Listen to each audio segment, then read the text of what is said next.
I was just a child when the stars fell from the skies. But I remember how they built a cannon to destroy them. And in turn how that cannon brought war upon us.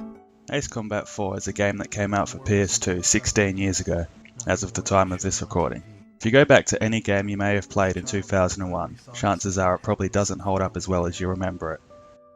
Not too long ago, I made a video of the Ace Combat franchise, and in doing so I ended up replaying this game many years after I had last played it. And I was slightly surprised to find out that the game held up even better than I remember it, even in 2017. The main reason why, in my opinion, I believe this to be so is the way the story is presented. The game has a level of subtlety which I honestly can't find a comparison for in any game from the last 16 years. It tells the story of a young boy narrating his experience of a continent-wide war which broke out, due in large part to a world-changing meteorite strike 11 years prior to the story. The game opens with the boy witnessing an enemy plane shooting down another jet, which subsequently crashes into his house, killing his entire family. Orange flames to crash by the Cape. The same Cape where my family lived.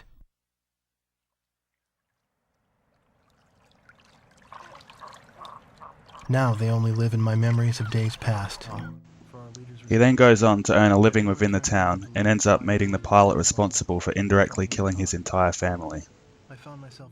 In most modern games, that would be the setup for a revenge-driven plot about how the boy tries killing the man who killed his family, but not in this case.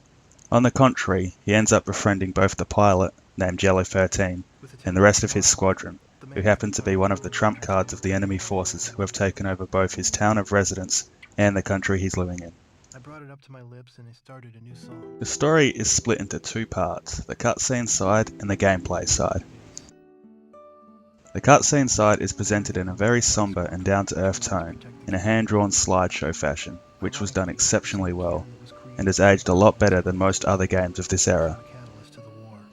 The gameplay side centers on your playable character, Mobius 1, and Ace spearheading the Allied counterattack to take back the mainland, and in quite the tonal contrast has you destroying entire enemy fleets, attacking anti-meteorite railgun networks, and eventually destroying a nuclear missile silo from within, beneath a meteorite-filled sky. But both sides of the story are masterfully intertwined. In this though, Ace Combat 4 does something I haven't seen in any other game. Your character is presented as both the protagonist in one part and the antagonist in the other. The cutscene story picks up with Yellow 13 hearing about the player character's exploits on the battlefield, and how he wishes to meet him in battle.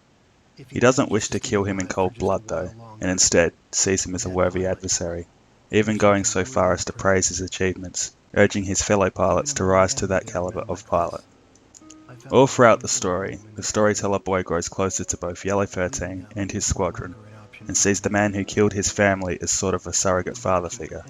At the same time, he's torn over the fact that even though he has found an unlikely friend, he is still the enemy, and he's caught between that and wanting his town liberated. The story comes to a climax when your playable character manages to shoot down Yellow 13's most valued wingman, a woman named Yellow 4. At the same time, the Allied forces grow near and are imminently going to win the war. Just before the final battle where Yellow 13 finally faces Mobius 1, the Resistance, who are the storyteller boy's fellow countrymen and friends, attempts to black out the town to help the Allied air raids. In doing so, Yellow 13 catches one of the boy's friends in the act, which results in the boy confronting Yellow 13 and telling him in no kind words that he isn't welcome in the country anymore. "Get out of our town, you fascist pig." Those were the words from my mouth. I've never seen his face twist so painfully. Do you hate us that much? We couldn't shake or nod our heads in reply. Shortly after the confrontation, Yellow Squadron is forced to retreat as the Allies draw near, and perhaps, feeling guilt, both the boy and his friend follow them.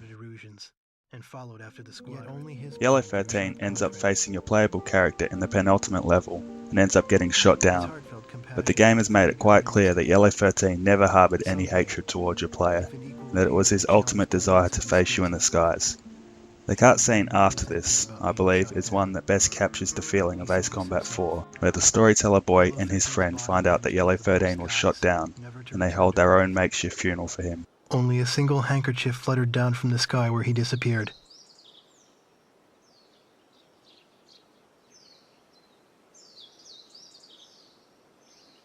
the faint scent of perfume. The barkeep's daughter and I had followed the squadron this far. Each of us had our own thoughts as we buried that handkerchief. It no longer mattered to me whether that was 13 or 4's grave. Their memories blurred together as one, and left the realm of reality like a dream.